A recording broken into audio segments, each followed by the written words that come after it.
আসসালামু আলাইকুম প্রিয় দর্শক, আশা করি আপনারা সকলে অনেক ভালো আছেন। আজকে আমি আপনাদের মাঝে নিয়ে চলে এসেছি একদমই গরম গরম ফুলকো রুটি। তো এই রুটিটি কিন্তু খুবই নরম, সফট এবং খেতে খুবই সুস্বাদু হবে। তো চলুন দেখে নেওয়া যাক এই রুটির রেসিপিটি। তো এই যে এখানে দিয়ে দিয়েছি চুলায় একটি কড়াইতে আমি 1.5 কাপ পরিমাণ পানি দিয়েছি আর স্বাদ মতো লবণ দিয়েছি। পানিটা যখন এভাবে ফুটতে শুরু করবে, এখানে 1 চা চামচ তেল দিয়েছি, সামান্য একটু তেল। আর এখানে দিয়ে দিয়েছি 1.5 কাপ পরিমাণের আটা। আপনারা চাইলে আটা কিংবা ময়দা দিয়ে এই রুটিটা বানিয়ে নিতে পারেন। এখানে আমার 1.5 কাপ পরিমাণের আটা লেগেছে। আমি এখানে পানি দিয়েছি 1.5 কাপ, আটাও আমার লেগেছে 1.5 কাপ। তো এই যে আমি কিন্তু চুলার আঁচ একদম লো হিটে রেখে এই আটার ডোটা করে নিচ্ছি। তো এখানে চলে এসেছি, আমি আটাটা একটা স্টিলের পাত্রে ঢেলে নিয়েছি। আর এখানে নিয়েছি সামান্য একটু পানিতে বারবার আমি হাতটা ভিজিয়ে এই আটার ডোটা করে নিচ্ছি। কেননা আটাটা এখন গরম আছে, গরমই কিন্তু আমাদের এই ডোটা করে নিতে হবে, তাহলে কিন্তু খুব সুন্দর নরম সফট হবে। এখানে দেখুন আমি কিভাবে আটাটা মথে নিচ্ছি। খুব ভালোভাবে আমি হাতের তালু দিয়ে চাপ দিয়ে আটার খুব ভালোভাবে মথে নিচ্ছি। দেখুন একদমই পারফেক্ট হয়েছে আমার আটার ডোটা। এখন আমি এখানে লেচি কেটে নেব। আমি যেই কয়টি রুটি বানাবো এখানে সেই কয়টি লেচি কেটে নিব। এভাবে করে লেচি কেটে নিলে ছোট বড় হওয়ার সম্ভাবনা থাকবে না, সব এক সাইজেরই হবে রুটিগুলো। তো এখানে আমি মোট 9টি লেচি কেটে নিয়েছি। আমি 9টি রুটি বানিয়ে নিব।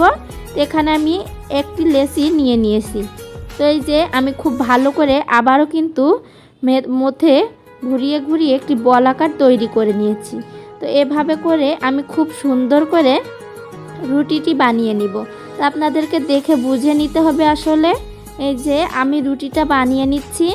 তো এভাবে করে যদি আপনারা চুলোর উপরে রেখেই আটার ডোটা করে নেন এই রুটি বানানোর জন্য, তাহলে কিন্তু আপনার রুটিটা খুবই ফুলকো, নরম এবং সফট হবে। তো এই যে আমার একটি রুটি বানানো হয়ে গিয়েছে। আমি এখন আরও একটি রুটি একইভাবে বানিয়ে আপনাদেরকে দেখিয়ে দিচ্ছি। তো আমি কিন্তু এই একইভাবে সবগুলো রুটি তৈরি করে নিব। তা আপনাদের যদি আমার এই রুটির রেসিপিটি ভালো লেগে থাকে তাহলে অবশ্যই আমার চ্যানেলটি সাবস্ক্রাইব করবেন। আর ফ্রেন্ডস এবং আপনার ফ্যামিলির সাথে আমার এই রেসিপিটি শেয়ার করবেন। একটি লাইক দিয়ে আমার ভিডিওটি দেখা শুরু করবেন। তো এই যে আমি একে একে 2টি রুটি বানিয়ে নিয়েছি। এভাবে করেই কিন্তু সবগুলো রুটি আমি বানিয়ে নিচ্ছি। তো এই যে আমি রুটি বানানোর সময় একটু করে আটা ব্যবহার করেছি, যাতে করে রুটিটা লেগে না যায়। তো এই যে খুব সুন্দরভাবে দেখুন রুটিগুলো আমার বানানো হয়ে গিয়েছে। আমি এখানে 9টি রুটি বানিয়ে নিয়েছি। তো পাতলা করে কিন্তু আমি রুটিগুলো বানিয়েছি। এখানে চুলায় একটি তাওয়া বসিয়ে দিয়েছি। চুলার আঁচ মিডিয়ামে রেখে আমি এভাবে করে রুটিগুলো কিন্তু ছেঁকে নিচ্ছি। তো দেখুন আমার রুটিগুলো কিন্তু খুবই ফুলকো, একদমই ফুলে উঠেছে রুটিগুলো। তো আমার এই রেসিপি ফলো করে যদি আপনারা এই রুটির রেসিপিটি বানান তাহলে কিন্তু একদমই পারফেক্ট রুটি বানাতে পারবেন। এই রুটিটি কিন্তু খুবই নরম, তুলতুলে, সফট হবে। তো এই যে আমি কিন্তু আরও একটি রুটি একইভাবে সেঁকে নিয়েছি তাওয়াতে।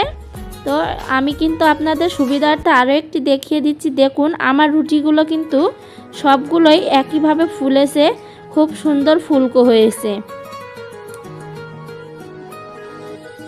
আমি এখন সবগুলো রুটি এভাবে একইভাবে করে সেঁকে নিয়েছি। তো আপনাদেরকে এই রুটিগুলো পরিবেশন করে দেখিয়ে দিই। চলুন এই রুটিটা আসলেও কতটা সুন্দর সফট হয়েছে। তো এখানে আমি পরিবেশন করে নিয়েছি। দেখুন রুটিগুলো। তো এই যে আপনাদের দেখিয়ে দিচ্ছি রুটিগুলো আমি কেমন পাতলা বানিয়েছি।